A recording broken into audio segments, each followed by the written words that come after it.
कत्यूर देवताओं के रहस्य से जुड़ा मुख्य रहस्य उनका संबंध उत्तराखंड के कत्यूरी राजवंश से है, जो एक प्राचीन योद्धा वर्ग के रूप में जाने जाते थे।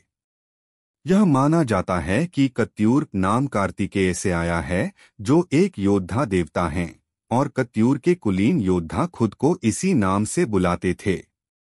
इसके अतिरिक्त उत्तराखंड में ऐसे धार्मिक अनुष्ठान होते हैं जहां कत्यूर राजवंश के देवता धामदेव की पूजा की जाती है और उनकी कथाओं में तुर्कों के खिलाफ युद्ध में जीत शामिल है। कत्यूर राजवंश और देवताओं का संबंध। उत्पत्ति। कत्यूर नाम योद्धा देवता कार्तिकेय से आया है, जो कई प्राचीन उत्तर पश्चिमी संघों के युद्ध देवता थे। योद्धा वर्ग। यह माना जाता है कि कुलीन योद्धा वर्ग खुद को कत्यूर, कटोच या कटोर कहता था। मुख्य देवता।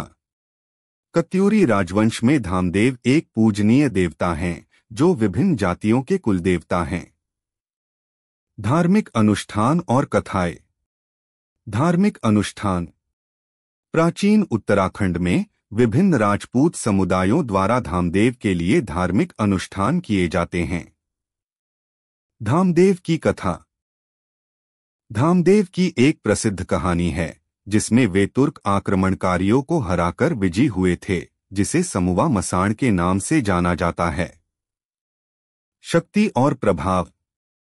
कत्यूरी देवी देवताओं का उत्तराखंड के इतिहास और स्थानीय लोगों के बीच महत्वपूर्ण आध्यात्मिक और सांस्कृतिक प्रभाव है। निष्कर्ष। कत्यूर देवताओं का रहस्य उनके शक्ति, आध्यात्मिकता और प्राचीन योद्धा संस्कृति से जुड़ा हुआ है। यह रहस्य उत्तराखंड के स्थानीय इतिहास, लोक कथाओं और धार्मिक प्रथाओं में गहराई से समाया हुआ है।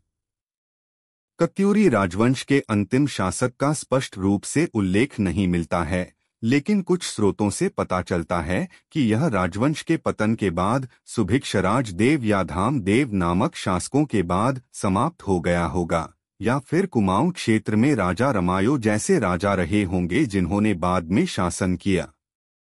यहाँ कत्यूरी राजवंश और उसके अंतिम शासक के बारे में कुछ मुख्य बातें हैं। राजवंश का अंत। कत्यूरी राजवंश का पतन विभिन्न कारणों से हुआ, जिसमें आंतरिक कलह और बाहरी आक्रमण शामिल थे। सुभिक्षराज देव। राजवंश के बाद के शासकों में सुभिक्षराज देव का नाम मिलता है, जो कत्यूरी राजवंश की वंशावली में शामिल हैं। ऐसा लगता है कि यह एक महत्वपूर्ण शासक था। राजा रमायो। कत्यूरी राजवंश के पतन के बाद कुमाऊं क्षेत्र में राजा रमायो का शासन था, जो द्वारहाट में राजसिंहासन बनाया था। Please like and subscribe.